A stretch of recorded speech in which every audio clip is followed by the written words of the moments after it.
Thank you for attending. My name is Taryn Fassell. I'm the president of the board of the Municipal Review Committee, and we are having a town hall meeting today to provide our members and the public an update on the prospective partnership with Innovative Resource Recovery and the reopening of the Hampden facility. And we have some folks in the audience. I appreciate you coming in person today. We have quite a few people, I think 50 or more participating online, including some of our board members. But we're happy to be here today. We're sort of on the cusp of the really next big step of the reopening of the Hampden facility. We're very excited to be providing more information about that today. I'm going to have a few remarks and I'm going to hand it over to Innovative Resource Recovery. We have James Kadura and Kevin Hughes. Hogan, sorry. No problem. I went with the Kevin Hughes. Oh, and we have another Innovative Resource Recovery member online participating, Tom Finnegan, Capital Partners. Okay, so and Innovative will talk a little bit about their plans and the timeline and schedule, and we will return and open it up for questions and comments from the public and our members. You can at any time post questions in the Q&A section if you're online, or at the end, we will recognize people and you can speak your questions as well if you prefer it that way. But at any point, you feel free to write questions in there. We'll circle back and get those all at the end. But as I mentioned, we're really on the cusp of the next big step in the reopening of the Hampden facility. We're super excited. And before I say anything, I just want to say how much we appreciate and all the work that Mike Carroll, our executive director, has put into this project. It's been a long time coming. You may all recall it's just over 3 years ago when the facility in Hampden closed after having operated for full capacity for about 7 months. We spent 2 years with the facility under control of the bondholders. And MRC has now owned the facility for, I think, less than 10 months. And a lot has happened in those 10 months. But in the 2 years when we didn't own the facility, still a lot happened. And Mike was extremely instrumental in making sure the asset was preserved and that we had a facility that could be reopened. And it's just, he's been going nonstop the whole time, especially these last 9 or 10 months. And we wouldn't be here today where we are on this cusp without all of that effort, as well as our consulting partners, our legal team, and our technical consultant, George Aronson. I mean, it's been a lot of folks working very hard on this. I also want to express my deep appreciation to Innovative Resource Recovery, who's been really phenomenal. They've done an incredible amount of work in these last 60 days or so.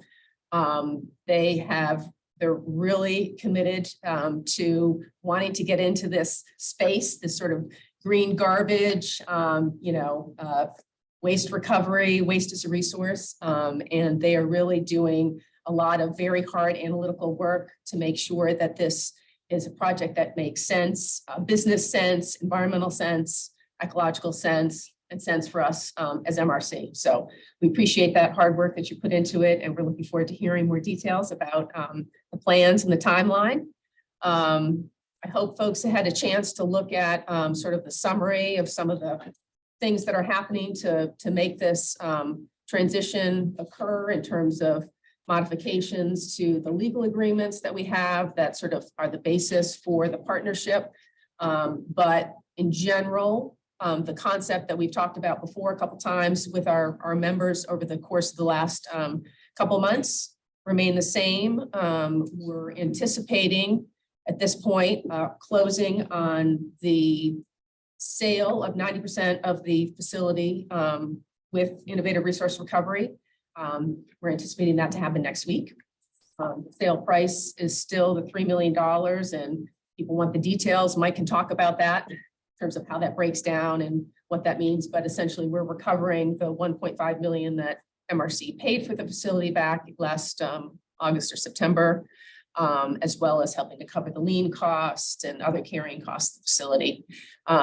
We'll be getting about half of that next week, and the other half will be coming a little bit later down the line. Innovative is continuing its due diligence. They'll talk more about that. They spent most of the last couple of months focusing on the anaerobic digestion part of the facility. Now they need to expand to other elements at the back end. And then once they've finished that work, then hopefully we'll be moving forward to actually doing the improvements on the facility and getting waste on the floor and the active reopening. So let's see if anything else we need to cover. That's pretty good. Okay. I think you did a great job. So I'm going to hand it over to Innovative Resource Recovery. Maybe you could remind us, reintroduce yourself to folks, and what your role is with the company, and what your role has been in the due diligence process. And Sure. be great. Thanks, James. So thanks, Aaron. Thanks, everyone. And again, I just want to echo Aaron's sentiments on Mike. He's been great this whole time. Put a lot of effort and care into maintaining the facility. It really shows, and it's been extremely made this process easier. There was a lot of work. It's been a long process, but again, Mike's been extremely helpful. So thanks, Mike. Thank you. So again, James Candela with Innovative Resource Recovery, and I've really been working here with Kevin Hogan, and the two of us have been spearheading the effort along and managing our technical consultants, engineering consultants, permitting consultants in the process. For those of you who may recall from the last town hall, Innovative Resource Recovery's goal is to establish environmentally friendly solutions for the waste industry, particularly around disposal. And given what we've seen here, we have a fantastic opportunity to do that here in Central. So, as Karen mentioned, we've been extremely busy these last 60 days, really focusing not only on the technical diligence of the facility, as well as all of the commercial elements, legal elements, regulatory elements as well. We spent countless hours of these last 60 days with our engineers, permitting consultants, lawyers, going through all of the elements of the facility, and it's been quite a sprint. As you may recall, there was limited information available at the beginning, but put in a lot of effort, a lot of man hours and resources to get ourselves to a point where we're excited about moving to this next phase. So just a little bit of background on some of the work we did, and I'm sure Mike and Kevin can correct me if I leave anything out. Spent a lot of time on evaluating the existing systems that were in place, really from a technical perspective. So as you all know, there's a front-end waste processing system that receives mixed waste. Spent a lot of time evaluating that system, actually called in the system manufacturer, did a dry run of the equipment, understand what repairs, modifications are necessary, as well as went through a series of design meetings to undertake what are the design modifications required that will allow us to run safely, reliably, and efficiently when we do come up. So spent a lot of time there. We also worked quite a bit, brought in technical experts on the anaerobic digestion system, not only understanding what was installed in the operational history of that, but how we could potentially leverage the infrastructure that's there to expand on the digestion. So quite a bit of work around that. And then as well as everything related to the balance of the plant, scale house, the overhead doors. You think about a facility that hasn't been operational for several years, there are items that just need to be repaired. And it would be, foolish of us not to, really go through and itemize what are those repairs to make this facility work. Basically I've been kind of working over that over the last 60 days in conjunction with not only the MRC, the EQP body with regards to legal and commercial agreements, but also reaching out to key stakeholders, different townships, local partners, as well as a fair bit of engagement with the main DEP so that they're aware of what we've been looking at, how we intend to come back online, and making sure that there's buy-in along the way so that we are compliant with all of the existing permits and any other regulatory framework that's required. So with that said, we're, as I think I mentioned earlier, we're excited to move on to this next phase where, we're looking forward to the partnership with the MRC where we close on the transaction here this coming week and, really cement our partnership with the MRC.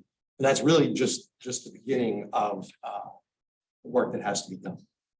If I kind of, as we kind of think, as Kevin and I have been mapping out the next 6 to 9 months, there's still significant amount of detailed engineering that needs to be completed.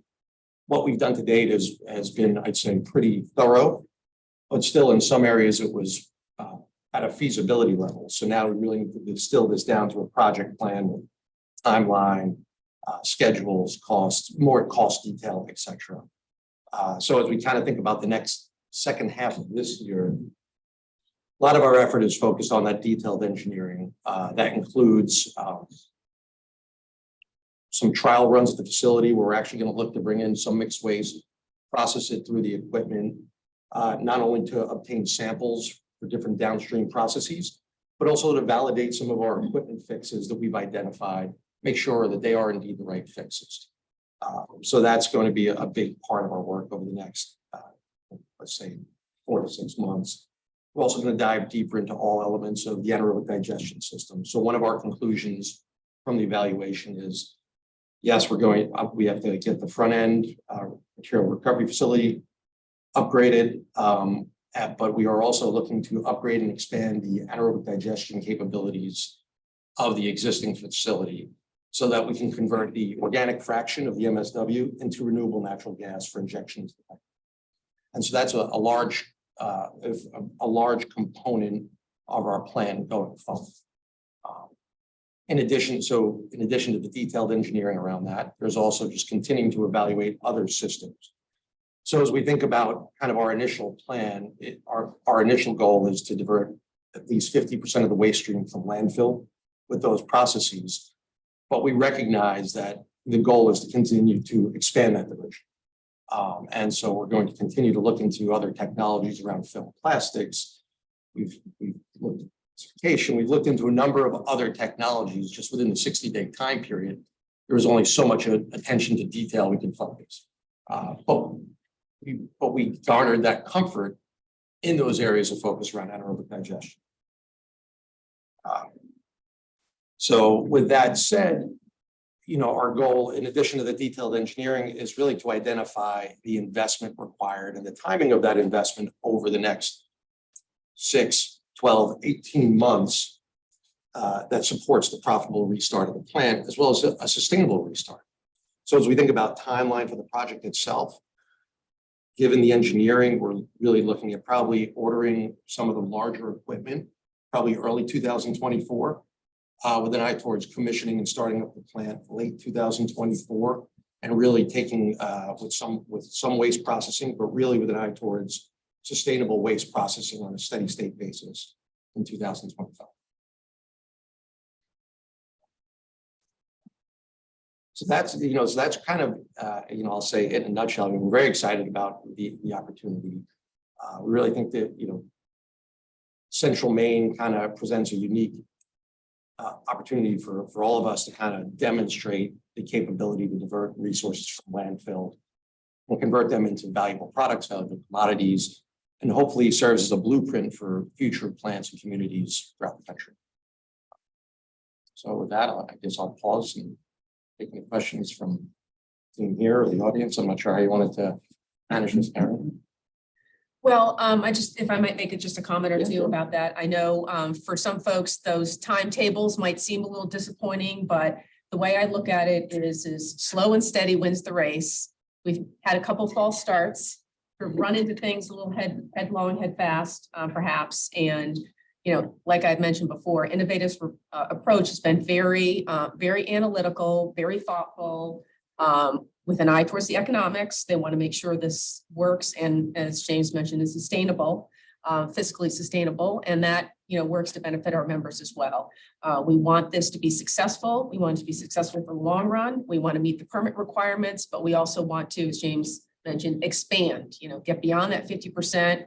Working up towards the magic, zero waste, goal. It will take time to get there, but they're interested in developing this concept, this technology. They'd like to use us as the laboratory to make it work, something that is desirable, sustainable, and fiscally responsible, and a business proposition that they could expand to other places, in Maine or across the country. So we see that as a good thing. They've been an excellent partner to work with so far, been very transparent, very upfront, good to work with.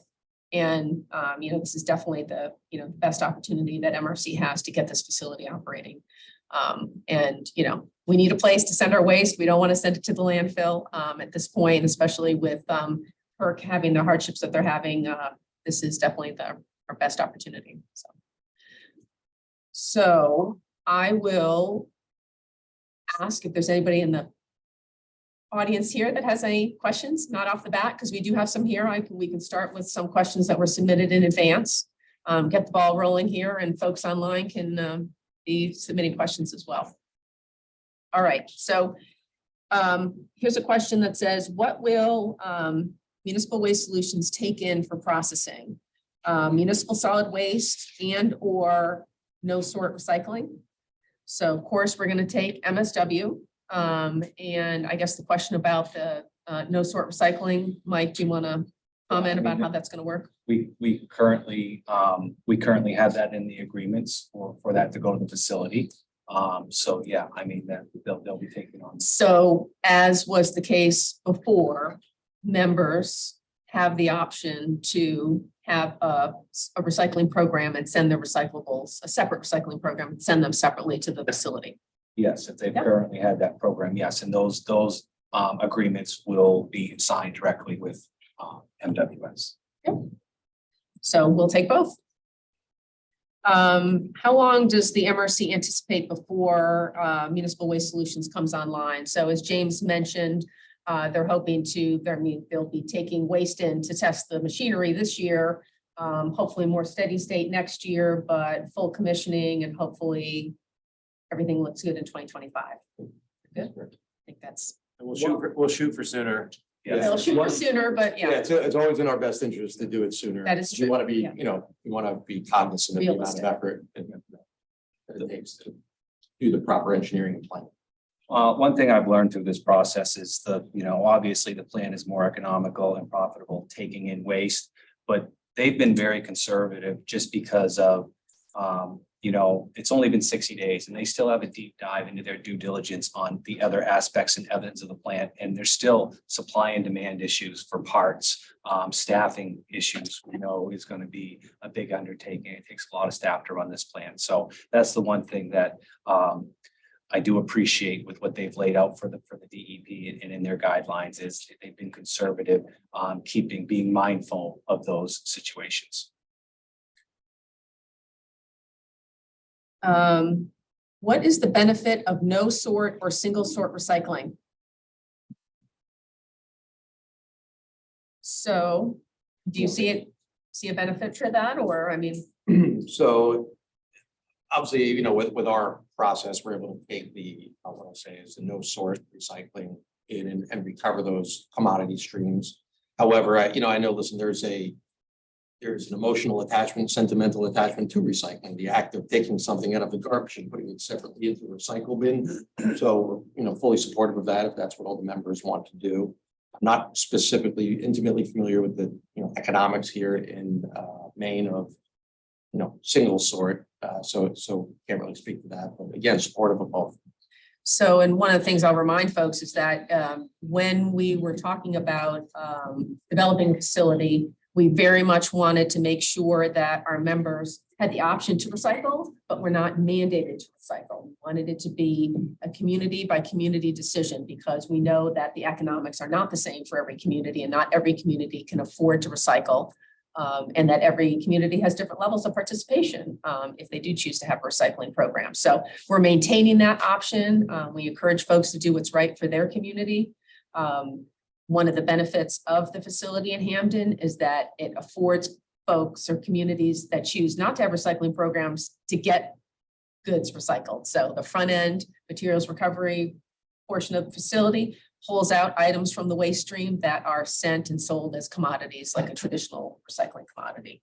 So we do offer that. And when the facility was operating back in 2019, 2020, those recovery rates were in the 12 to 15% range of the incoming waste stream was pulled out and sold as a commodity, recyclable commodity. So, which actually is not far out of line with the recycling rates that communities, sometimes above the recycling rates that communities would get if they had a curbside recycling program in addition to a curbside waste pickup. So we're offering, but you want to make a comment about it? Yeah, I just want to point out, and I think I've talked about it in this forum before, but Bangor was averaging about 8% recycling. And our rates are going to go up. Auburn just closed down. What was their number? 12% recycling, I think they were hitting. That's not acceptable. I mean, we have a state, a law saying that we need to be recycling 50%. This gives us the opportunity to get there. The no sort makes my residents, or makes Bangor residents who are not recyclers into recyclers. That's the win here. This is where we all win from this. So just wanted to point that out. Cat Taylor, I see. Hi. My bad. It's great. Thanks, Jesse. What happens when people who use the Casella recycling bins outside of the per cost of each bag that they buy for municipal solid waste? And they throw items in, wish cycling, basically. If I throw it in the recycling bin, it'll get recycled somehow magically, and so what happens with that?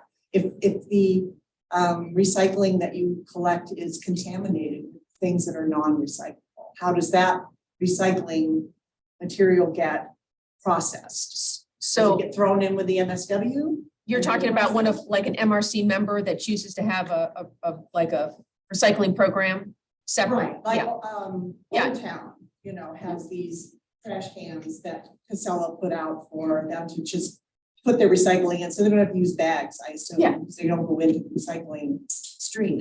So I think So I wonder how that gets processed if you have recycling bins and people put non-recyclable items in. So I think Innovative might be able to respond to this better, but I mean, I think it's kind of ideal because in the Hampton facility, it's going to go through the materials recovery facility. What's recyclable will be pulled out and what's remaining will continue on through the process in theory. I don't know how that Yeah, will that's necessarily right. be So- run, but Yeah, so as Karen mentioned, right, so the front of the plan is designed to take out your traditional commodities, PET, HDPE, different types of plastic, aluminum cans, steel cans, et cetera. So that all comes out on the front end of the plant. Some of the larger OCC, and then the smaller items that are not your traditional recycling commodities that you see in a single stream facility would then kind of be sent on to different streams. A large fraction, what I'll say is kind of the digestible fibers as well as the organic fractions of the waste streams would go into anaerobic digestion. There are still items that don't fit neatly into a traditional recyclable bucket, right? So you name it, there's a lot of them. Is what do you do with those? So we are evaluating, as I think I mentioned earlier, former plant had a fuel pelletizing machine. We've done a bit of diligence on that, doing a little more on that, but that requires a willing counterparty at a certain commercial arrangement. So we're evaluating that. We've also had conversations with a few folks with regards to gasification technologies. Again, not committing to anything. It was just exploratory conversations at this point. But there's still going to be material that's going to go to landfill at the end. Because at some point, it's not practical to recycle. And so I think we're coming out of it recognizing that we need to hit at least 50% when we open up, 50% landfill diversion. But our goal is clearly to move above and beyond that because it's beneficial to not only the communities, meets the state's hierarchy, but it's also beneficial to both us and the MRC as investors.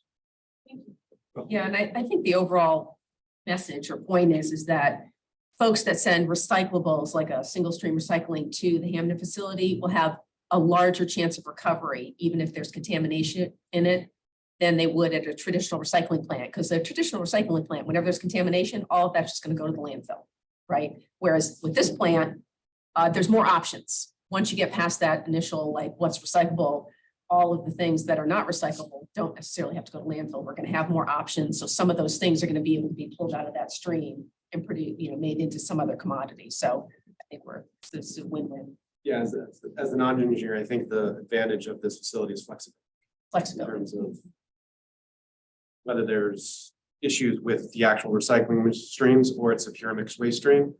The goal is to get the facility to handle that. And so ideally, we're maximizing across multiple streams of waste, the diversion and recycling. Bob? There's a related issue to that question. Under the old regime, we'll call it, towns that recycled and sent their merchantable recycled materials to the plant got a price break. They were charged less because they'd already separated out the merchantable items, even though they were still combined. They were much easier to read and separate than the all-in-one type of garbage that is also put in there. So maybe the question related to that issue as well, is there a price break if towns that really do recycle and keep it separate and send it up here, will there be a price break for that kind of waste? Candidly, probably not. And I think the change is, as everyone knows, the commodity market for recycling has just changed materially since this plant was opened. And so where you used to get value for a significant value for a lot of these products, I think China shut off their acceptance. And so those are still items that cost to dispose of or are very minimal value. And James can Well, I think far more the other item, I technical of don't the- want to get too tech, but right, think about density. These machines, the front end works on density of material, so sending a ton of full water bottles through a machine is different than a ton of empty water bottles. And so when you have empty water bottles going through a machine or empty whatever it might be, items that are much lighter, the throughput of the plant goes down to that. And so we kind of balance our overhead processing cost per ton with how are we utilizing that capacity per ton. If all of a sudden we converted our plant to, for argument's sake, a full single stream plant, our ton per hour throughput will go way down, and then you have to kind of figure out, okay, what is that? How's it? Yeah. So we've been working through with Mike and the MRC how do we charge for that? Yeah, thank you. Another question here. What does the MRC plan to do about non-recyclable items? So I'm assuming this means whatever the plant can't process and change into a commodity that we can sell. And we have what do they call it? So with the residuals, the things that are left Residuals, right. over after all the recyclables been pulled out and the reuse products have been made, there's currently a contract with Waste Management for those to go down to Crossroads. One thing I would like to say is since MRC acquired this over the last 7 or 8 months, technology has changed a lot in the last few years. And we've been approached by folks that some of that material that was going out, it looks like that material can be used now for a reuse or made into a product. Now, that information has been turned over to these folks, but of course that has to be vetted. You know, is that technology running right now? Is that technology proven? Is it economical to do that? So one of our big things that we would receive was a lot of textiles, couch cushions, shirts, that type of thing. And back in the day, there was not a lot to do with those. And now we've been approached by several people that there's things to do with those, but now is it economical to get those out of the waste stream and what's it going to take to do that? So we've always had a residual. Those will go with on the offtake agreement for those to leave the facility. But I think as these guys take a deep dive in and get through time, and one of their goals is to reduce the amount of residuals coming out of there, some of these technologies that we've been approached on will be looked at as they get up and going. And I'd also just note part of the plan with the anaerobic digestion is to take things that aren't truly recyclable. So food waste, papers that you couldn't throw into the recycling market, digest that and turn it into renewable natural gas. So that's another piece of the puzzle where we do think the technology exists today.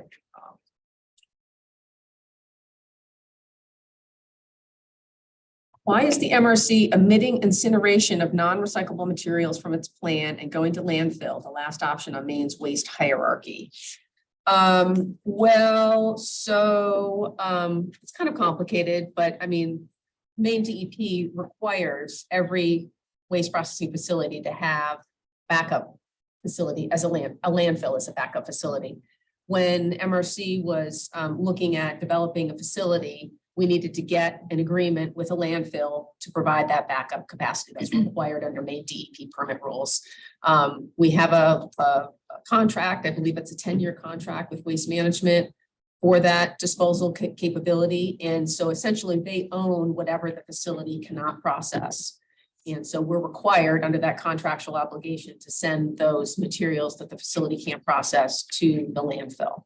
That's not to say that we can't come up with some alternative arrangement, but it needs to be with Waste Management's agreement. And I have to say they've been really fantastic to work with over these several years that the facility's been closed. As you know, 3/4 of the waste has actually been going to PERC and it has been incinerated during this interim period up until PERC was not operating. But still, I mean, Waste Management's been very good to work with to help minimize the amount of waste going to landfill and also to help minimize communities' transportation requirements. And then Casella's also worked in that partnership as well to make that happen. So people have been very good in understanding of the needs, you know, of this region for waste and are working to try to do the right thing. We're certainly working to try to do the right thing. And we appreciate that Waste Management Casella have been helpful in that as well. So I guess that answers that question. All right, will innovative use, quote, advanced recycling, end quote, methods? Would anybody like to define what advanced recycling is? Because I only just learned that advanced recycling actually is a thing. It's not just an adjective attached to the word recycling, which I thought advanced recycling was great to me. Advanced recycling, more recycling, the better, right? But it's actually a thing, a technology. Yeah, so as far as kind of during our diligence, we focused on what was obviously installed at the facility, but what also, you know, what new technologies could be brought. With anything, new technologies are great and a good part of my career evaluating those and vetting those, but there's also risk that comes with them. So I think what our focus over the next 6 months is which are the ones that are proven enough that could be deployed here. So for example, should be deploying robotics in certain parts of the systems. Robotics in recycling facilities has been relatively new over the last few years, starting to gain more and more acceptance, but what is the application for our process? There's lots of discussion around different chemical conversion, gasification processes, different levels of technical processes, and there's no shortage of companies out there that claim they can do it, but then the devil's always in the details. And so we want to make sure that we're conscious about being, you know, good stewards to our shareholders, which include the MRC, that we just don't run down any path that is not proven. So, you know, our goal here over the next, 6 to 9 months is to obviously focus on the core technologies that we know have been proven in anaerobic digestion and material recovery facilities, but then continue to explore the other options around some of those advanced recycling methods. So you're still evaluating which types of processes that you would employ? Yeah, to get us above and beyond the 50% diversion that we've already penciled out with the material recovery facility and the anaerobic digestion systems. You mentioned risks with, I think, forgive me if I mispronounce these because I'm new to this, paralysis. I always want to say paralysis. That's another one, yeah. Gasification, hydroparalysis, and what was the other one? So depolymerization. Okay, all of these involve heat and to a conversion. Some involve adding water, some involve adding chemicals. Easy words for me to remember. But there have been instances of fires that have been associated with these types of processes, such as the one in Ashley, Indiana. Are you familiar with it? Right. And that was a really scary fire. And I don't know if you know this, but recently we had a fire at Juniper Ridge landfill that happened at 9 o'clock at night and ended at 3 in the morning. And 4 fire departments were called out to address the fire. It came within 60 feet of the lining, which, as you know, would have been a catastrophic failure of the landfill. And there seems to have been kind of a concerted effort to keep quiet about it. You know, residents have talked to town officials and Casella and Newsme and the DEP, and the DEP has claimed that they may never know the reason for that fire.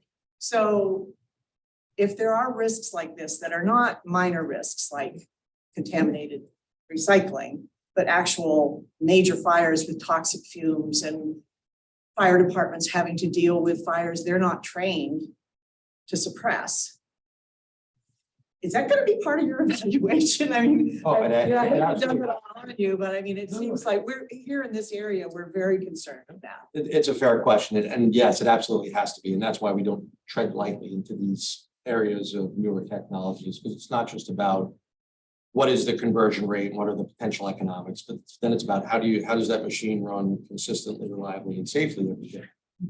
And so not only do we have local regulatory requirements with regards to P and building permits, but you also have to have a relationship with the local fire marshal with regards to is your staff trained. I've worked at oil facilities that have special foam firefighting equipment. And just because you have it doesn't mean staff knows how to use it.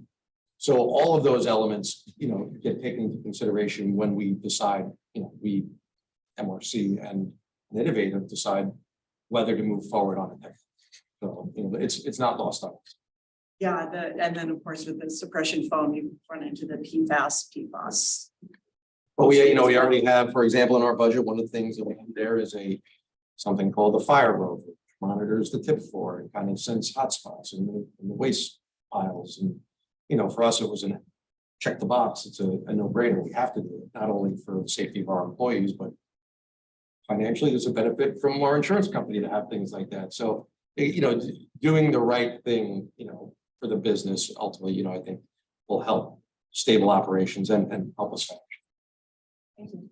Just a brief supplement to that. I know we're going to get into this later, but just to point out, under the existing and will continue to be the same site lease, there are specific provisions that relate directly for emergency access, things of that nature. So not only, that's not my name tag, not only is there are obviously regulatory requirements that will have to be followed, but we also have that contractually to help address those types of situations. Hopefully they don't occur, but obviously we do everything possible to avoid and mitigate any potential risks that relate to that. So it's very much a thoughtful approach to any of those types of risks and items.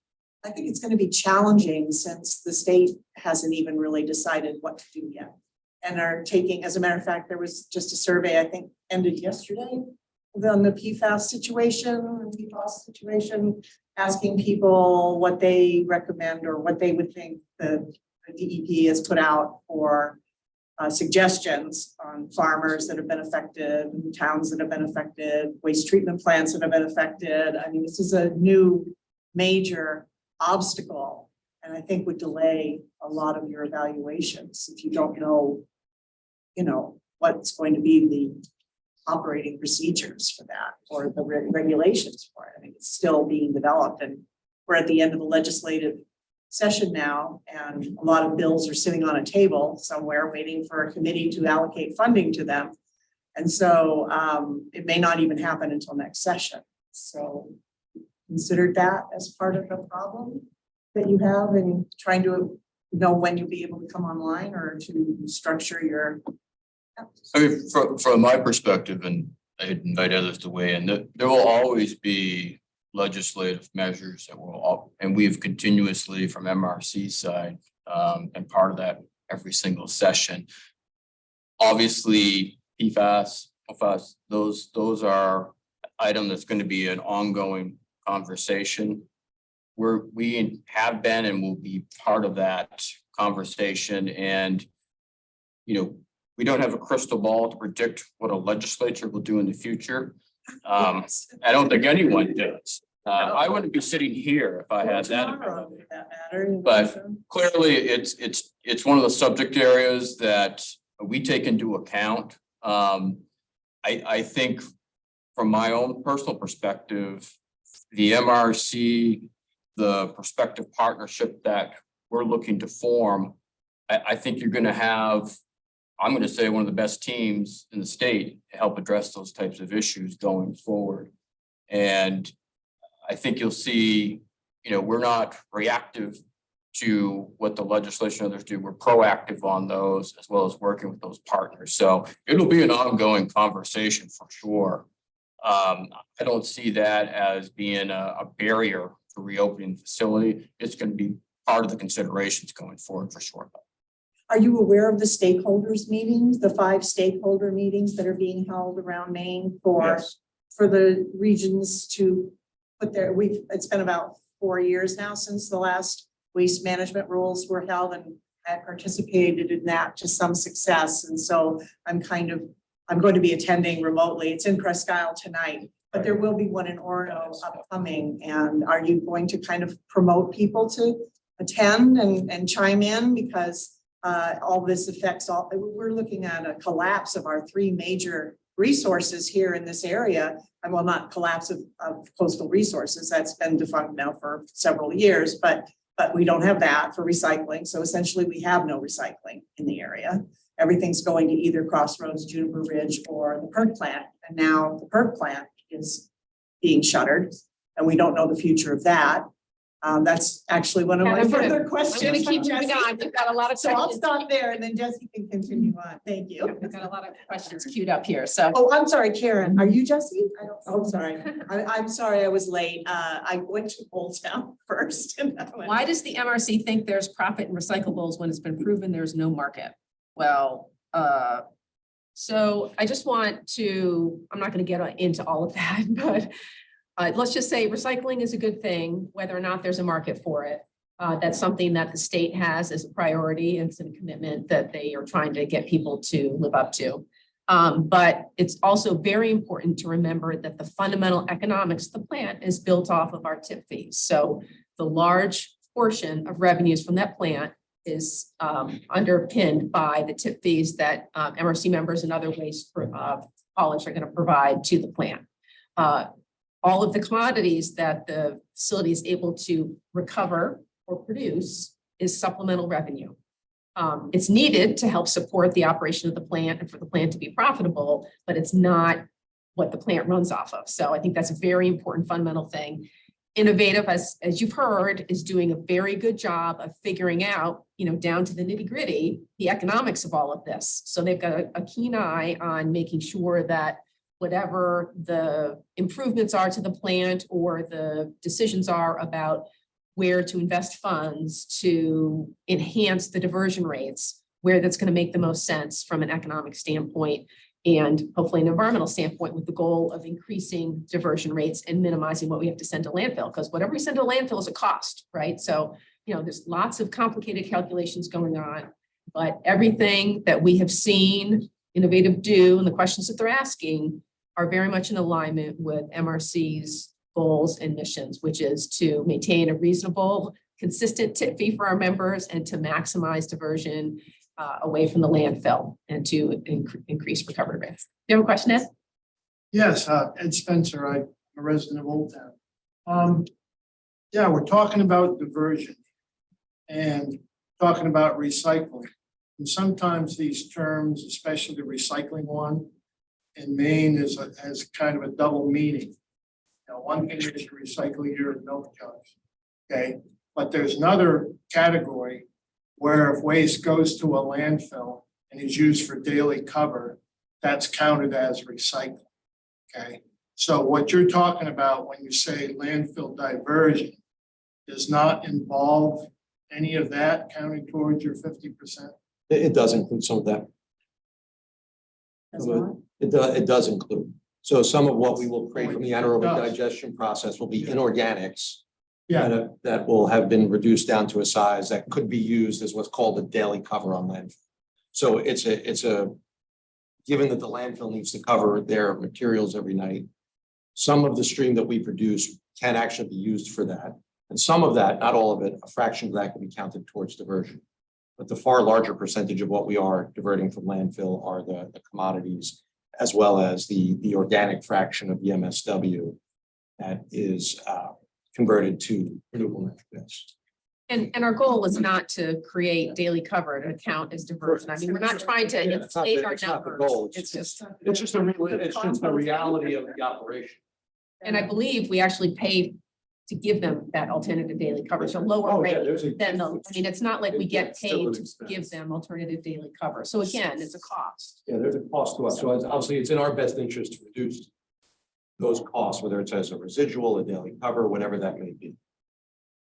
so your contract with Crossroads, would that mean the daily cover would go to Crossroads?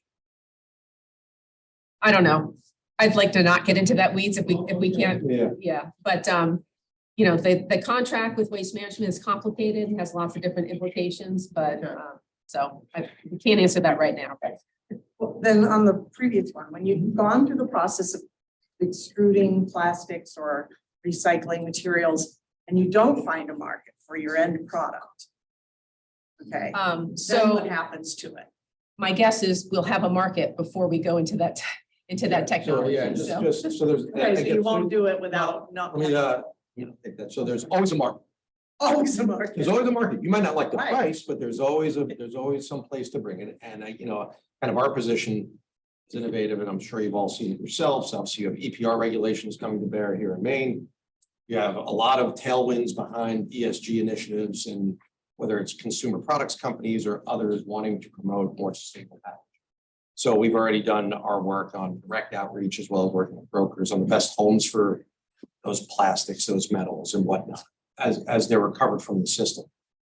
I think our goal, as Karen mentioned, over the next over the next year and a half prior to starting up, is to cement those with firmer economics around what the rate we will be paid. But there is always a place to bring, your recycled products. I don't like that.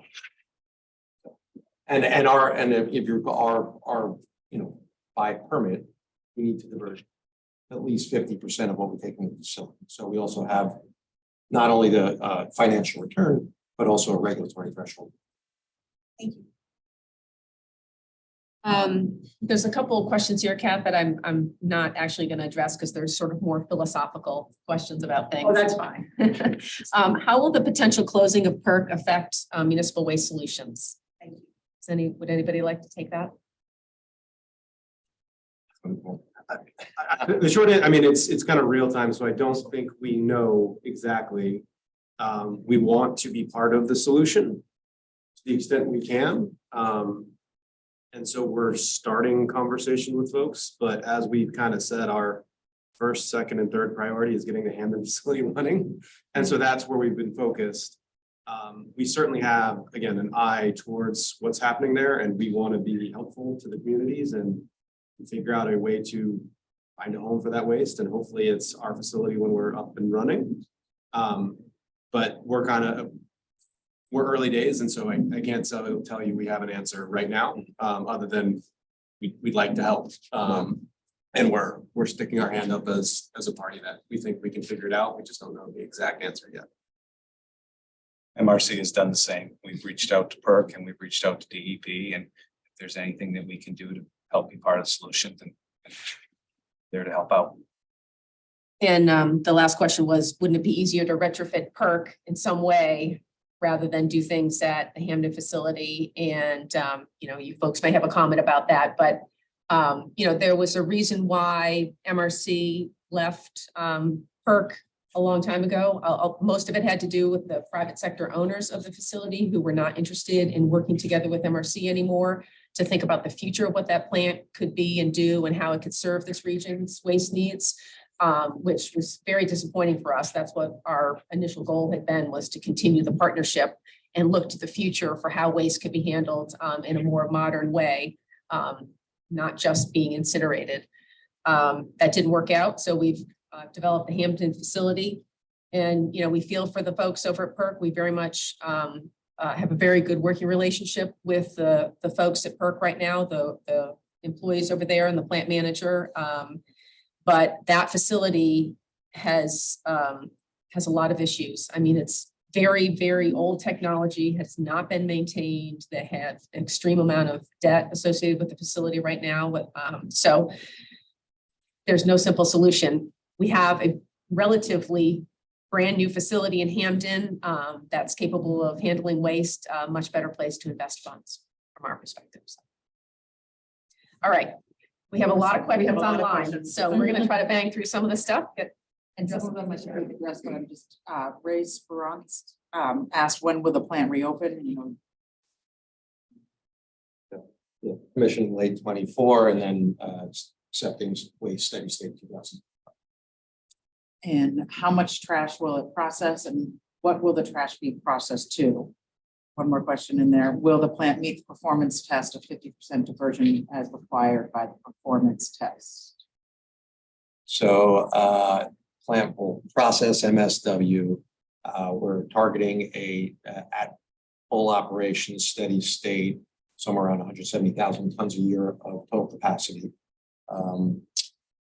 And sorry, the last question was Into what? Oh, we've talked about this. oh yeah, I was saying, yes, it will meet, it has to be 50% diversion requirement. That was a lot of our diligence going into this is how do we, can we indeed meet them? Is there a capital commitment for the capital required to reopen the facility, $20 to $30 million? So we expect the project cost to be somewhere between that 30 to 35.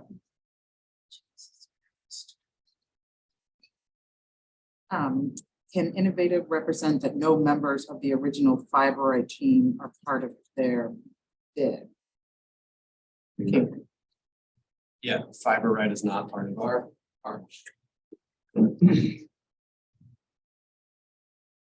This is from Jack Fletcher again. Can Innovative represent that no members of the, oh no, sorry, timetable is nebulous. Will the plant reopen as originally configured? If not, and 50% diversion rate will not be met, how is this not a change in the rules from the original solicitation? So the plant will meet the 50%. I mean, it has to be compliant with the DEP permit. It will not operate exactly as it was originally constructed and designed. As you've heard, Innovative's working on how to best maximize diversion and economics on the back end. So, but it will meet the 50% diversion threshold at a minimum. Jim Villette asked, is Innovative exploring chemical recycling of plastic waste that is turning into fuels other than briquettes? So I think they've addressed that. They are considering that as a potential option, but there'll be more due diligence and more discussion about that in concert with MRC. This is a number of questions from Jackie Elliott, who I believe is a reporter from the Ellsworth American, and she says that MRC situation affects all Maine residents, not just Maine communities. The strain on disposal capacity has been outlined in recent state reports. It'll be an extended time frame for the Hamden facility to become fully operational. What are the provisions MRC is making for disposal of members' trash? We will continue to do what we're doing. I mean, if PERC gets back online and there's a buyer, there's always that option. I mean, we contact PERC every month to see how much waste they can take before we start bypassing to our landfills. So we'll continue doing, but remember, during that time phase, there will be demo waste needed and bridge waste needed at the facility. But we'll just continue bypassing and directing waste just how it's being directed today, same as it's being directed today. There's a few follow-up questions that I think you've already addressed. But one is JRL anticipated to accommodate the waste from MRC members?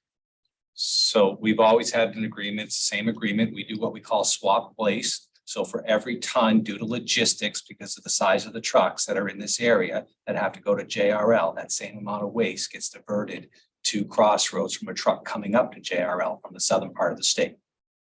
So in other words, there's not more MSW going into Juniper Ridge landfill because of MRC waste. The waste that would have been going to Juniper Ridge is instead going to Crossroads, and it's kind of like a little swap game. So hopefully we're saving on transportation costs all around, but there's not more waste going into MSW going into Juniper Ridge as a result. Is there any accommodation for recycling? Yes. What are the existing permitted processes that the MRC NWS envisions utilizing? What other processes are anticipated? What's that? Will the MRC proceed with the fuel briquettes? What is the expected end outcome for the pulp? And then there's a PFAS question too. So I think they talked about the briquettes, which is sort of in the evaluation stage. I don't know if you want to talk about pulp. Sure, yeah, given the 60-day window, we had to really conduct this diligence. We chose to focus on some of the technologies that were more proven. We do anticipate circling back around and identifying, okay, what's going on with the pulping operation? Is there a better option than what our base plan is? We don't believe so, but we intend to look at that. And the last one was. A PFAS question? Yeah, the PFAS has the MRC developed any methods for managing PFAS process and wastewater? Yeah, so we know we've had conversations with DEP. I don't think anybody has an idea what they're doing, but we know that DEP has had conversations with us. Bangor Water has conversations with us about they'll be testing protocols and things like that. But those are just conversations right now. I don't think anybody knows what the actual requirements will be. I think that was another question from somebody else. Is PFAS contamination possible and residuals going to waste management? So I had a question that was hardly answered, but you know, have a projection of what kind of wastewater volumes you will be putting out? Yeah, so we did meet with the city of Bangor, who would be who has the treatment plant.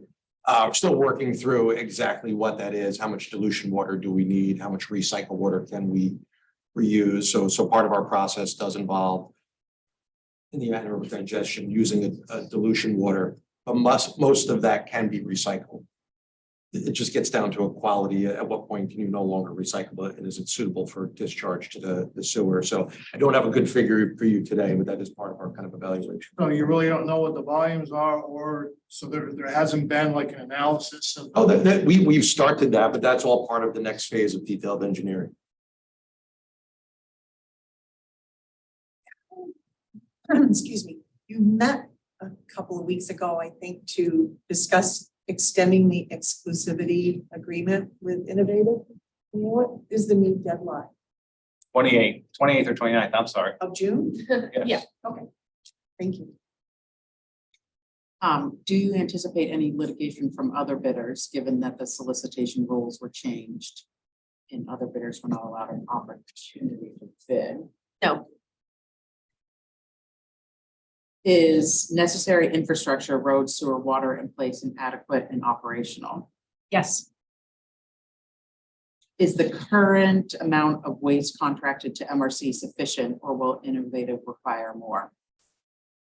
I would say it's sufficient, but I think there's going to be more. Yeah, so the waste streams within MRC are a great base load to run the plant on a stable basis, but we do have additional capacity. So we'll be going out looking for additional tonnage from the local communities to help fill up that capacity. Is MRC still open to municipalities pursuing their own diversion and reduction programs in the meantime? Yes. Will the natural grass created with the organic matter be sold or used for energy at the plant? Oh, natural gas. Gas, sorry. No, so our plan is to upgrade that and to inject that back into the high pressure pipeline as renewable natural gas. The thermal requirements of the plant that, our proposed design are a lot lower than what they were originally. So.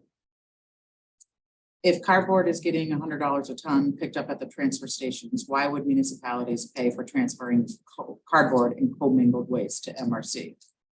They don't have to.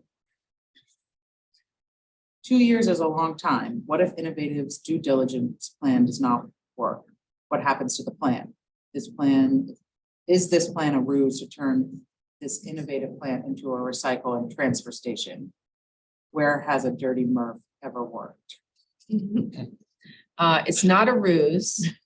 2 years is a long time, but this is the best opportunity this region has right now for keeping waste out of a landfill. So we're pursuing it and doing everything we possibly can to get that those diversion rates up and our waste to landfill down. So. What happens to the $16 million MRC has sunk into this plant? 16. Number 60? 16. Yeah. So, well, I mean, Mike, you can talk a little bit about that, but we're going to be recovering some of it over the time period. And So that $16 million number is actually a little bit less. Remember, $7 million of that was building the road. So just over 7 million was building the road, putting all the infrastructure. Plan is to get that back over our long-term lease. And the rest of the money has been due to either a bypass or carrying cost of the facility. We had to step in when the bondholders even had it and take care of some carrying costs, or there wouldn't be a facility there today. So we have signed a management agreement as part of this deal to continue managing the waste at a fee to recoup those costs. So, and then of course, we have another 1.5 million that we're getting back to replace as part of the sale. So we have it all set up to recoup those costs. It's just going to be over, a lot of it's going to be over the term of our contracts and our agreements. Do you anticipate any cost to handle if infrastructure upgrades are needed? Sorry to interrupt if I could just real quickly. I think there was a question about the interim period, or a few different questions. I think one thing to note is the IRR team has significant experience in transportation and logistics in the waste industry. And so during this interim period, we're going to be here, ready, able, and willing to help, both from a capital and expertise standpoint. And really that focus will be ensuring that the waste gets into the appropriate place. And so we're here to be part of the solution. Although the time frame maybe isn't ideal, it just is what it is. But we think we can bring a significant amount of assistance to the area, including getting the waste out of the broader Bangor area and to an appropriate MSW landfill or alternative solution that we all collectively agree upon. So there's an added element that we think we can bring to the table between now and the opening of the plant. Sorry to interrupt. I just wanted to make sure I flagged that for the group. Thanks, Tom. No, there will be no changes. Actually, the infrastructure was that was put in with a lot of overkill for actually growth. So there won't be any changes in the infrastructure. We're talking sewer lines and the road build and all that type of thing. As the backup option to the primary facility, is waste management guaranteed a certain amount of waste? No, there's contracted for the bypass and the residuals, but there's no volume attached to it. Why don't you close the purchase of the facility in 2024 rather than in June 30th, 2023, with all the open engineering questions from the resource recovery? I'm glad they asked that question because I meant to cover that in the beginning. So, so as we had told folks a number of months ago, MRC is really down to the bottom of its resources, and we needed to have a solution in place by the summer in order to prevent having to tell folks they were going to have to find their own solutions for waste disposal. So we're very happy to be able to have a solution for our members with a partnership with Innovative to allow them to provide the time to complete their due diligence so they can optimize, their prospective investment opportunity, and for our members to continue having a place we can send our waste for the tip fee that we have in place. So I think it's fair to say too, they Innovative has spent a significant amount of money doing this due diligence. I mean, I'm just so amazed at the number of technical consultants and engineers that the volume of funds that they put into this facility prior to owning it. I know it's a must, but they have quite an investment in there now. When they're backed by global advisors. yes, That doesn't diminish the investment they've made in this facility in conducting their due diligence. Right, but. It's real money, it's real dollars. Like, put out feelers first and they just write it off from their taxes. They pay them. So. This question, I think, was back when we were earlier talking about the fire. So it sounds like Hamden Public Safety will need some special training. And I don't know what they do or don't need. We haven't gotten that far, but we'll be sure that whatever our proposed operating plan is will be the local the local authorities, including the fire department, make sure that they're comfortable with what we're doing. So I'm not sure what their capabilities are today. And they've been down to the site before and they actually have performed some training with their gear and used the building as part of that. And that just happened, I believe, last year sometime. So Last question, where is the plan here? More due diligence required? What happens to the plan if Innovative does not meet the 50% diversion rate and does not meet the performance test? Does MRC buy the plan back? I believe there is going to be a buyback provision in the contracts that we have. I don't know if anybody wants to talk more about that, but we're hoping to not get to that point. We're hoping that Innovative is successful in its due diligence and makes the investment and the plant works. But we can't make promises about that. So we'll cross that bridge when we get to it. Bob? You're ignoring something really important here. The plant has already met 50% diversion requirement the DEP put out there when it was commissioned. So I'm virtually certain that that's not going to be the issue that our future partners are going to be looking at. It's going to be the back end of that plan, figuring out how to maximize or optimize cash from those operations. I'm not worried about the 50%. We're there. Excellent point, Bob. Thank you. Yep. Hi, question? I have a question, unless there's another question. No, go ahead. That you haven't touched on yet. Cheryl Robertson, I am an Orono resident, and I've been following this since 2018, I think. I would like to know if Innovative and or MRC has dedicated any funding to an education campaign for all of our 115 municipalities, because there's so much confusion out there. I'd rather not see taxpayers pay for that. So if there's any money at all that you could give to the municipalities to put together here's what's happening, folks, and here's how you recycle, and here's what you need to do, can be cute and sexy, but is that part of your budget? So we discussed that as putting somebody on with MRC. And we've also discussed that it'd be very important for MWS to have somebody. So having a shared person to do both, but that is definitely at the top of the priority list. Of course, we have to have a reopening date and knowing exactly what technology and where things are going, so that because that's what you're saying is something we've always been looking at, but it's also very expensive to put together. So we want to be sure that this is the exact direction we're going, and this is the model that we need to put it together. And we've had several discussions on it because we want to make sure that it talks to the high level and also can be used as education in schools and those type of things. Something very, very, very simple, but gets to the point to show everybody what they need to do. Okay, thanks so much. Yeah, I've always been very impressed with EcoMaine and their education and outreach program. I mean, to me, it's the gold standard. I'd love to be able to have something like that up in this region. So I'm glad you brought that up, Karen, because and I'm sorry, I got your name wrong. that's right. I apologize. I've been actually following EcoMaine since I saw one of their representatives at a public hearing. And I actually was when the DEP and the BEP were deciding on how to penalize Sprague LLC for dumping a bale of shredded plastic from Ireland into Penobscot Bay. And the PERC plant was using that for fuel, which was kind of insane. And of course, they had an emergency order to stop it.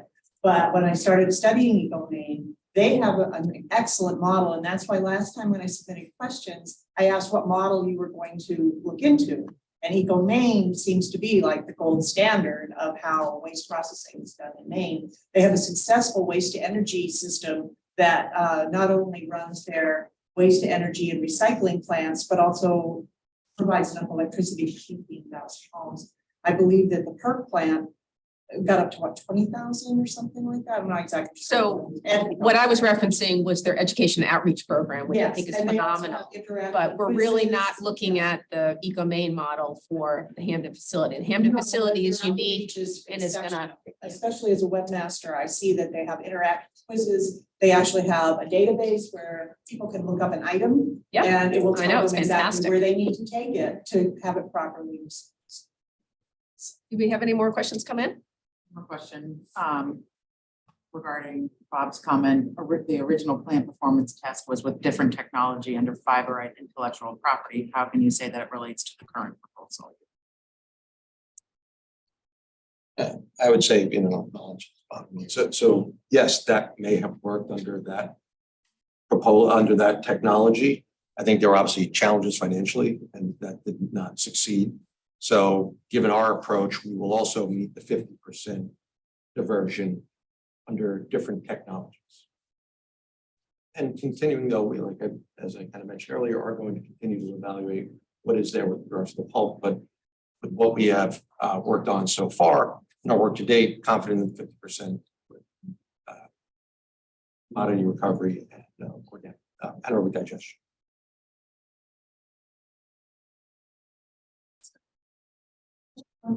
Actually, one short question and one long one. The first one is, are you going to allow the MRC members who are contracted with you now out of their contracts if they choose to go with another waste management service? No. No, that's the first one. The second one is, I live in Argyle, which is a little unorganized township right across the river. And in 2014, and I don't know how many of you have been on the MRC for 10 years? Any of you? You have? They came to Argyle and pretty much lied to the property owners about their intent, asked permission to cross their land to go with So the what's the, parcel. can I ask you what the question is? We don't need all the question is, background. with all of your bypass and 50% diversion rate going to landfills, what are you going to do when landfills are exhausted? Are you going to seek to put So- more landfills in places like Argyle? I'd like to make a couple comments about that. Okay. Every waste processing facility, including EcoMaine, is required to have a landfill backup. Everyone. There is not one waste processing facility in Maine or in the country that does not produce some sort of residual that needs to be landfill. Period. End of story. MRC's attempt up in Argyle was an attempt to build sort of like an EcoMaine model, be fully vertically integrated. EcoMaine owns its landfill. So we were attempting to do something similar so that we weren't beholden to something like Casella or Waste Management in terms of having a place to send our bypass or to send the residuals from the facility. It didn't work, and that's fine. We found a solution, but our goal is not to send waste to the landfill. Our goal is to keep waste out of the landfill and to have this plant maximize the diversion so we're not putting more waste in the landfill. And our problem is not, it's DEP's and the state's issue to try to deal with the landfill considerations. Our goal is to minimize what our members are sending to landfill. That's what we're trying to do. We're trying to do it in an economical way and not have tip fees go up crazy through the roof.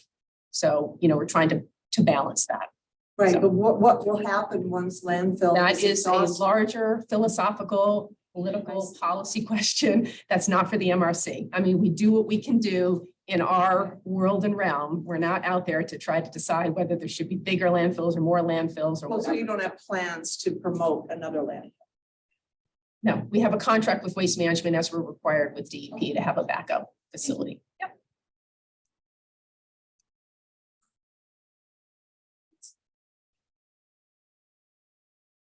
All right, I think that wraps it up. Well, we gotta go over Oh, the. geez, sorry. Okay, No, there's yeah, more to the so- meeting. So sorry to do a detour.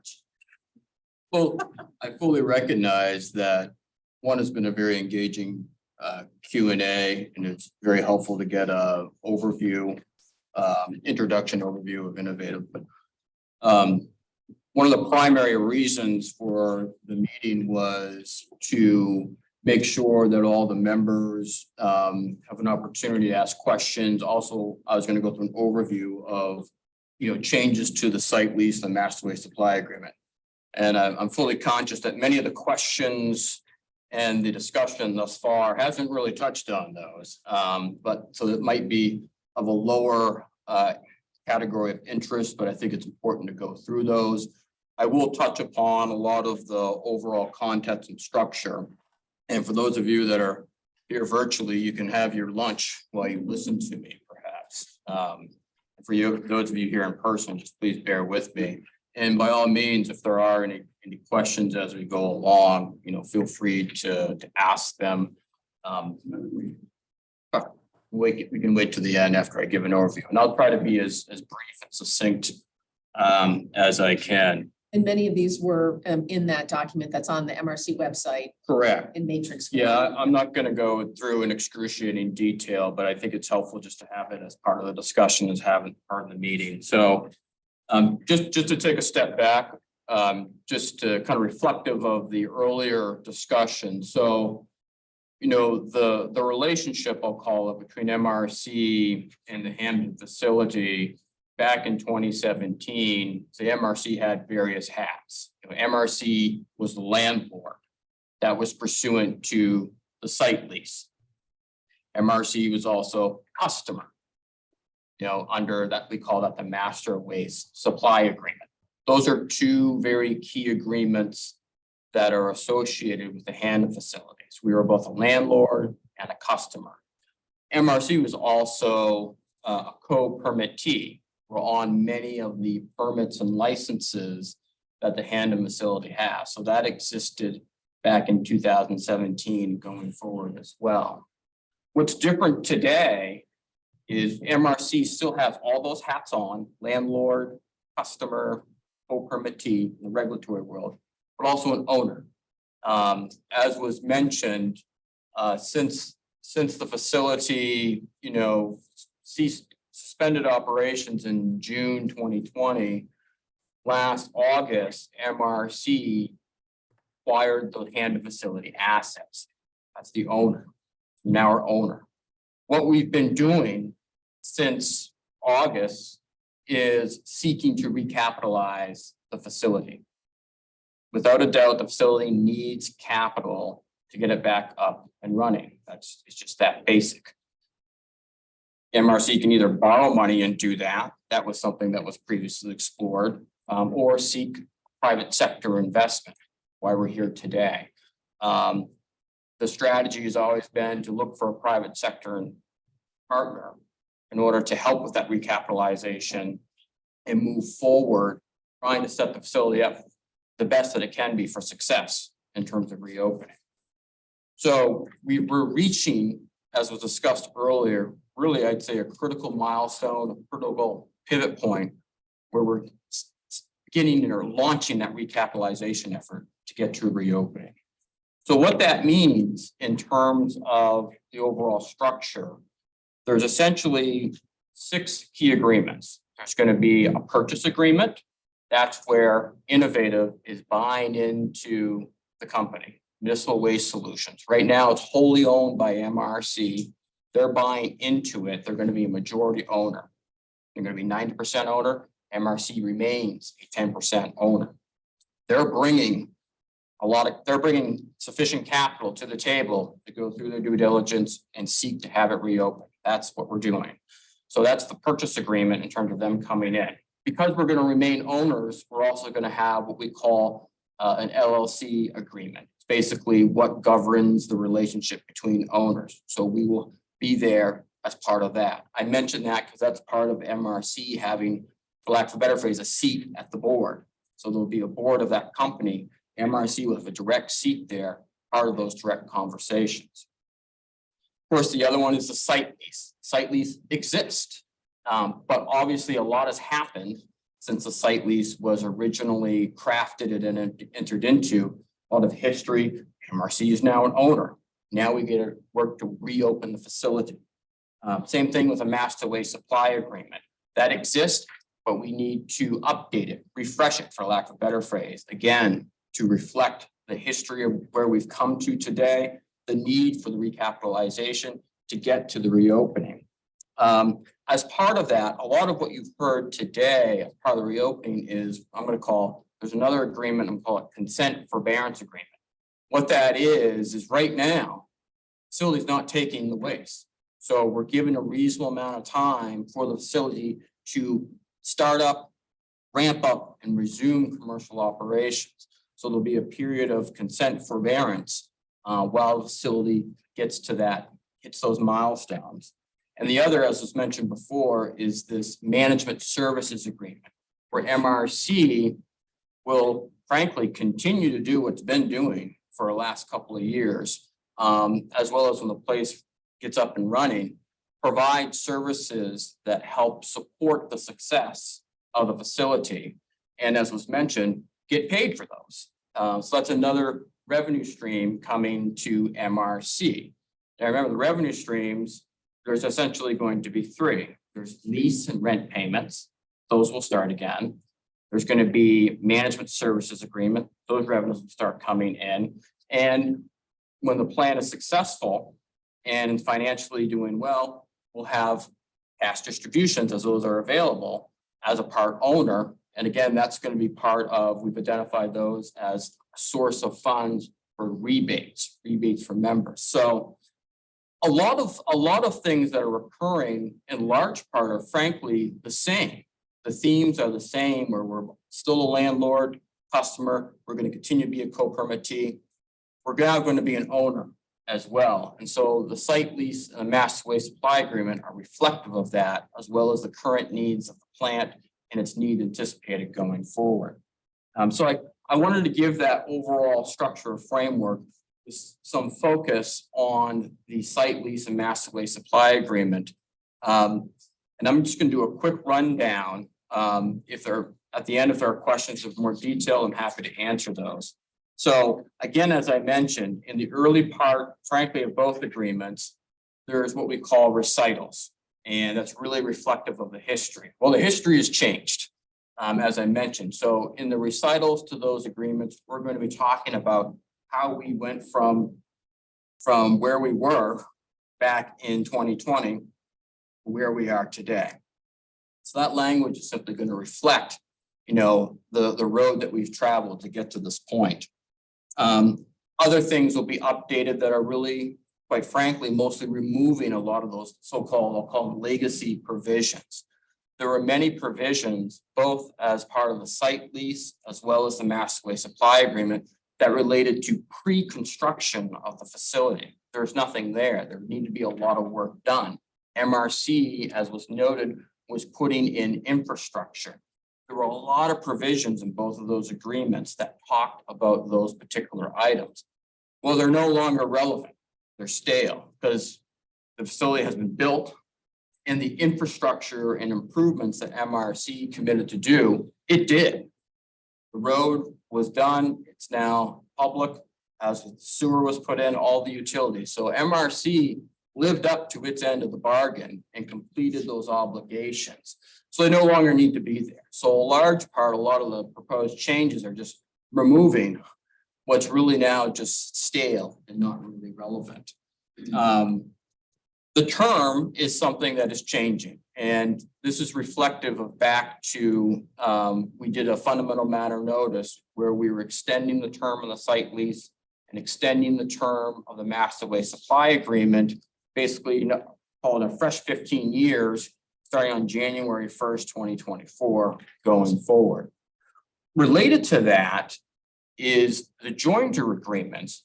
All the jointer agreements, remembers, there's going to be I'll call it a misalignment with the terms. From MRC's perspective, we're willing to extend the term. We believe that it's in the interest of our members to align those, but we've recognized that's a decision each member needs to make. So what we have done is, once the facility has resumed commercial operations back up and running, MRC is making a commitment in 3 years from that date to go out and essentially persuade its members that you should align your term of your joiner agreements that aligns with the master waste supply agreement. We think that's beneficial for the members for a variety of reasons. We also thought it was important to peg that to the resumption of commercial operations. So there'll be more discussions and a little more of a roadshow for MRC at that point, but I would say for good reasons. The plant would be up and running, and we're looking to align those.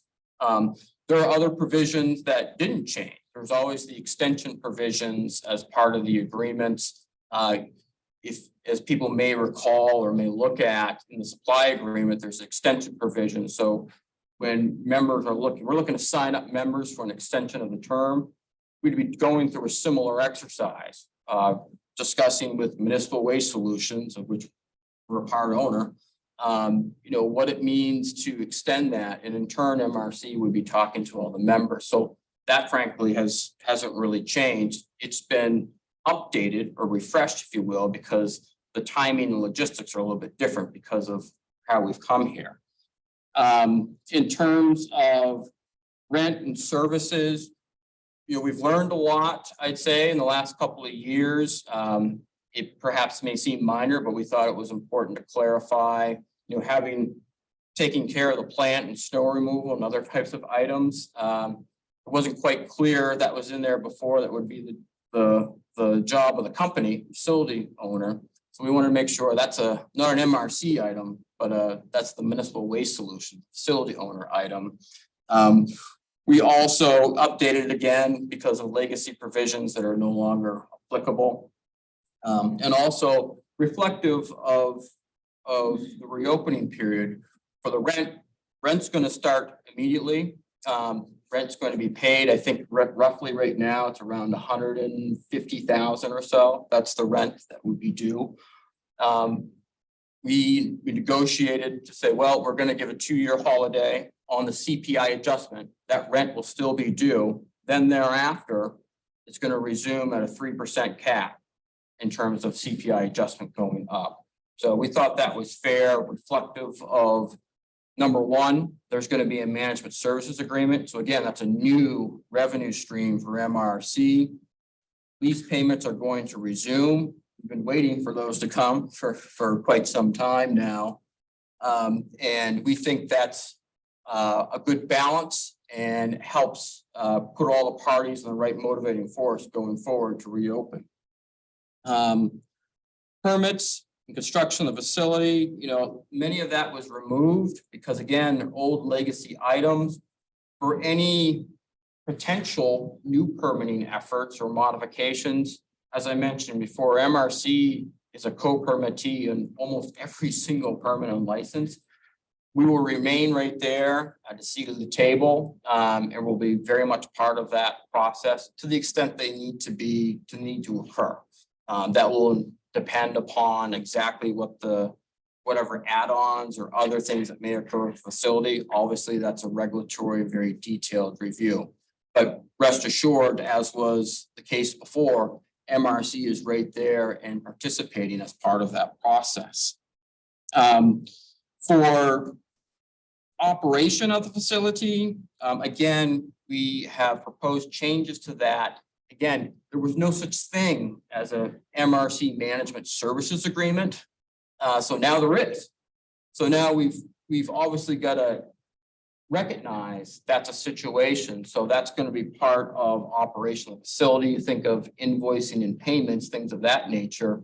That's going to be part of what MRC is doing going forward in the foreseeable future.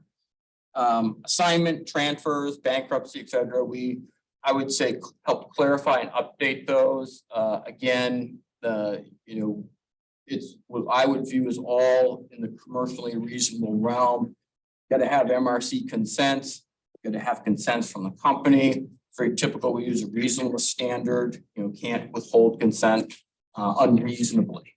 So we've updated those or refreshed them. Liens and identification, I think a lot of those will be taken care of. As mentioned, because of the history, there are existing liens. MRC, when it purchased the facility, it entered into settlement agreements to help take care of folks. A lot of them were mechanic liens, folks that did work on the road money. It's not 100 cents on the dollar. I can tell you that right now.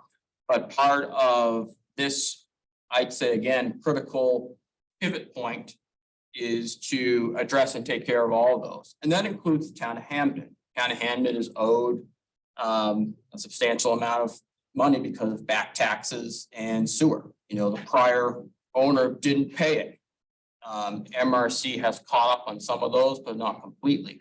That's a significant amount of money. And from MRC's perspective, Hamden is obviously an MRC member, and they're the host community. So we think it's important because we're a municipal group, paying taxes and sewer and things of that nature is very important. On force majeure, no one gets excited about force majeure, perhaps except attorneys. But we've essentially kept the same things. We've tweaked some, so there's no, we don't want any gotcha moments of someone claiming, oh, you're technically in default because you didn't give us a plan on day 15, but you're supposed to give it to us on day 14. We want to make sure that if there is some event that's out of the control of whether it's MRC or the tenant, that we're frankly working together, trying to overcome that to make sure there's a facility there that can service the needs of the MRC communities and frankly the region. For default and termination items, the biggest thing there is what I mentioned before was there's the forbearance agreements, the consent forbearance, the time period to allow the facility to reopen. I mean, the reality is facility has ongoing defaults during MRC's ownership because it's not open and taking member waste.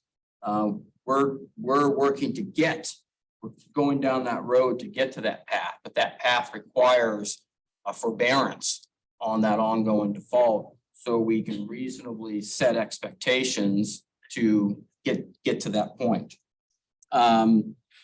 Another big change is with respect to the site lease.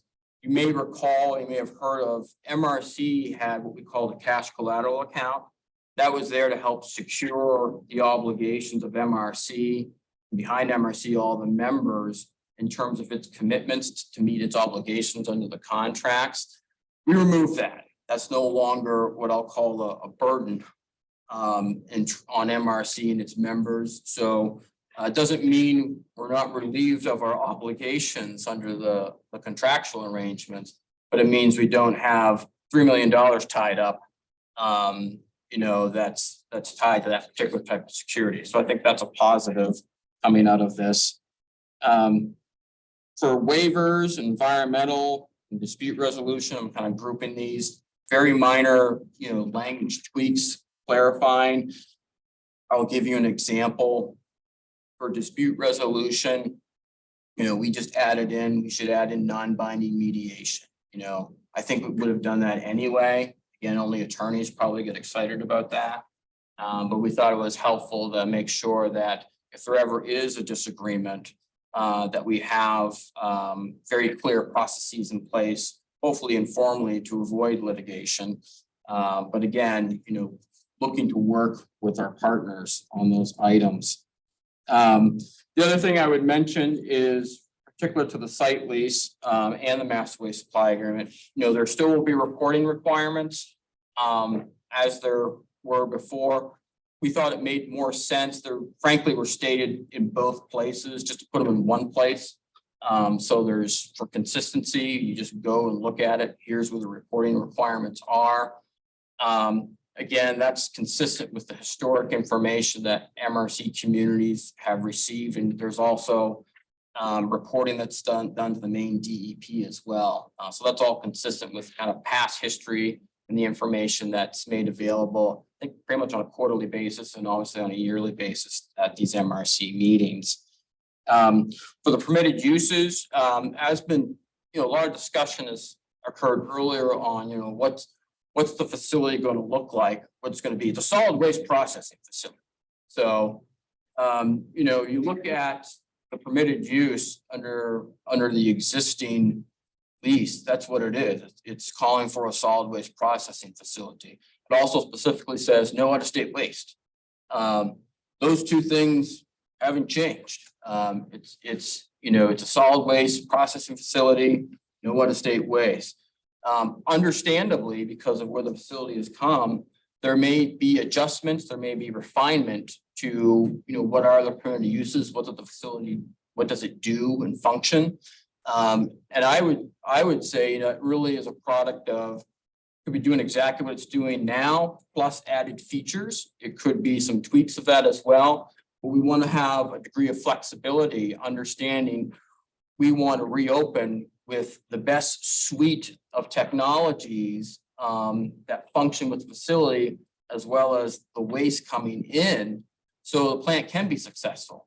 So again, we've built into the permitted uses for the site lease that we're going to have some degree of flexibility, understanding that the plant frankly might get significant more investment to help improve where it's been. So I think that's a positive item when it comes to the site lease and permitted uses. Other items that I just want to mention, so it's clear, you know, there was some discussion earlier about, well, what if you have contaminated waste? Always a potential issue. The existing master waste supply agreement had language that helped address that. We've updated that because we think we could be a little bit more clear, a little bit more deliberate in terms of identifying if there is unacceptable waste that shows up at the facility, trying to find a way to trace that to its origins or its source.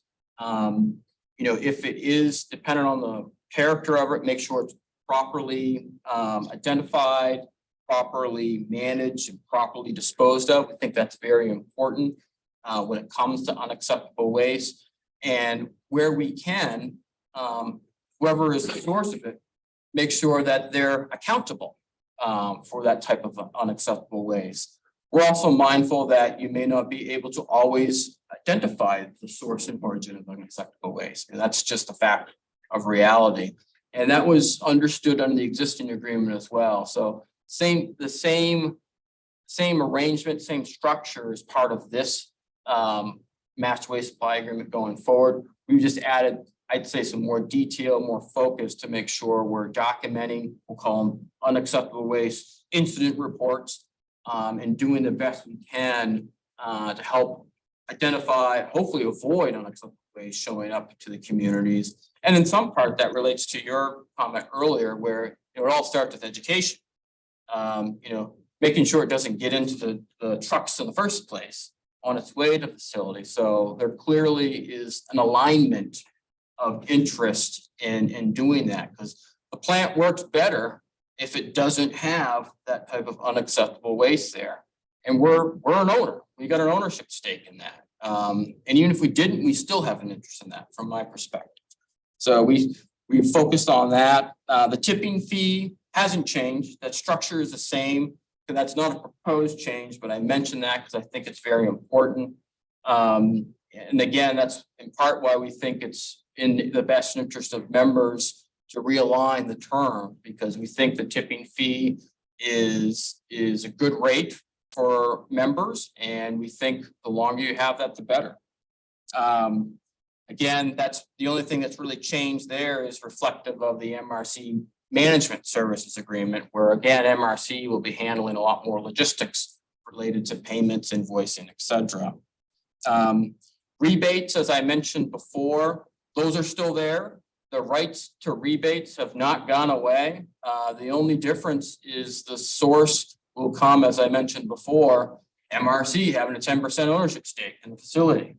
It's really not all that different from the previous rebate structure, which was really pegged to the financial success of the facility. Well, it still is, only we're an owner. And arguably, I think MRC and all the joining members now have a better probability of getting rebates in the future. So I think that's a positive item. Other items, just to mention, again, on default, termination, those types of items, again, it relates back to that forbearance agreement. We're looking to achieve a resumption of commercial operations. That is our target. You've heard the timeframes. I think they're, obviously you want to be conservative when you're having timeframes. There's all the motivation in the world to hit those marks earlier. But again, thoughtfulness, comprehensive planning, analytics. You don't want to rush to reopen it if it has a prospect of not being successful. You want to put forth the right amount of resource, right amount of, I'd say, capital, both money, but also human wise, And I think that's the best chance for the facility to be successful. So we've been mindful of that. We've learned from the last 4 or 5 years. And I think that's reflective too of what the innovative folks in terms of their approach to the facility. I think there is an alignment between MRC and innovative on how best to accomplish that. Again, there are some other minor clarifying items throughout the master waste supply agreement. It's really just to update in detail. You know, we will be having a waiver and release, for example, of legacy claims. We're going to have a fresh start. I think that's probably a pretty good theme here is we're looking to hit the refresh button, and we're going to go forward. Now, that doesn't mean that we haven't waived any claims against prior owners, but we're moving forward in that respect. And again, I think, you know, what we've all looked at is how do we best structure any updates, and I say updates, I'm saying amendments to the site lease and the master waste supply agreement, again, to set the plan up for success during that startup ramp up period, and then to resume commercial operations, again, to reflect MRC is now an owner, MRC is doing management services and moving forward in that direction. That's a quick question. Thank you for I know it's a lot, sorry. that. So the extended producer responsibility it's gonna happen, probably is gonna align with looking at the plan. Have you had a chance to talk about what that looks like for the municipalities? And you mentioned rebates, but that is also supposed to come back to municipal recycling programs that state one. We've been participating in those stakeholder meetings, so we're trying to keep abreast and participate as we can. How, and We you have don't no idea. a short answer, Karen, how to roll out, you know, when you have a group of municipalities participating. So the good news is that it looks like they're setting up the EPR so that groups like MRC and the EcoMaine sort of collective down there, that they can participate, and it's sort of designed to work that way. So I believe like MRC would be the organizational facility for all our members. So it would sort of funnel through that, and then it would get distributed out to members through MRC, not necessarily Municipal Waste Solutions, but MRC. So it looks like, you know, they've got that in mind. So but we are keeping a close eye on that because we know it will impact our members. We want to make sure that the Hamden facility, since it's not a traditional approach to waste management right now in the state, that is going to get the credit that it's due because it's meeting the objectives, even if it's not necessarily directly aligned with what their original idea of EPR was, sort of more traditional recycling methods. So, we are keeping an eye on that. Good, thank you.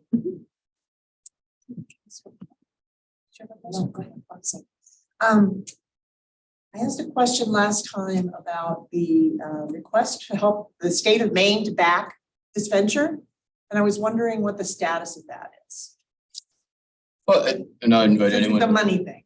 Yeah, I mean, as I think everyone is aware, MRC was undertaking, we'll call it 2 parallel tracks. One is, our first strategy, which we think is the preferred strategy, is to have a private sector partner, again, to help recapitalize the plant and get it reopened. At the same time, we're obviously looking at potential, I'll call it public financing options. And that could take a variety of ranges. So there were discussions with the legislative committee while the legislature's on session. My impression is, I think. I'm sorry, which committee? It's the Environmental and Natural Resources ENR? Committee, ENR. Thank you. And I would say this, my impression was, I think the committee was supportive. But the timetable or the commitment and how that would actually flesh out, I think would take a lot longer than what we've been doing right now. And that's not to be critical of the Maine legislature. But the fact remains, when you're going through any type of legislative process, it's not the most efficient. It can take time. And obviously it's an issue that is very detailed and fairly complex.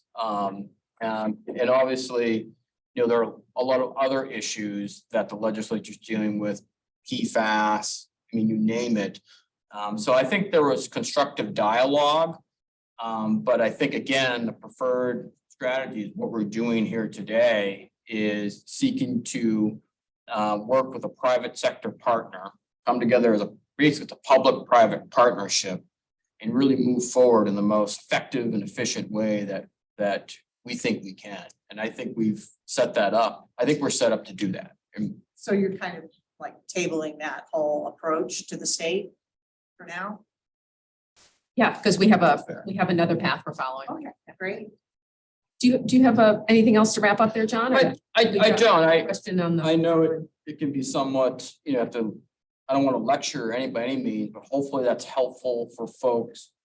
I know there was a summary in advance, but just to give some more context and structure, I know a lot of the comments and questions related to some of those items, which I think was very helpful to receive.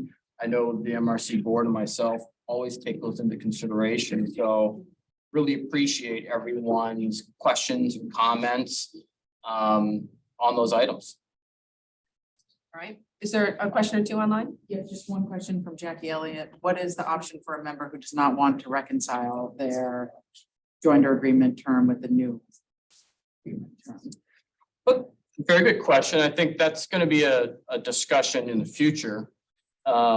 If they don't want to do that, that's something that the MRC and that particular member will have that discussion. Again, with the facility resuming operations, there's great benefit in having a long-term contract and pooling resources together. That's really the genesis, the core, if you will, of MRC and the value that provides. And, for municipalities, I always say, predictability, everyone's doing annual budget cost, having that longer term outlook, frankly, with a facility that's advancing quite our solid waste hierarchy. When this facility is resuming commercial operations, it will be the most advanced in the state of Maine. It will be the highest on the solid waste hierarchy. So I think there's a lot of good points. But again, that's a discussion that we'll have directly with members and we'll work. But it's not going to happen for a couple of years. No, right. Yeah. It'll be a couple of years. So. All right. That's it. Okay, anything else? That's enough.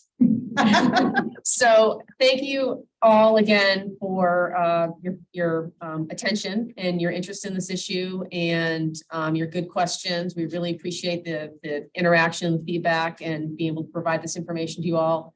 Thank you to Innovative. Keep up the good work. We're looking forward to moving forward and hearing more about plans for the future. And again, huge thanks to Mike Carroll for getting us to where we are today and giving us a facility to look forward to the reopening up. So thank you all. We'll be in touch with updates.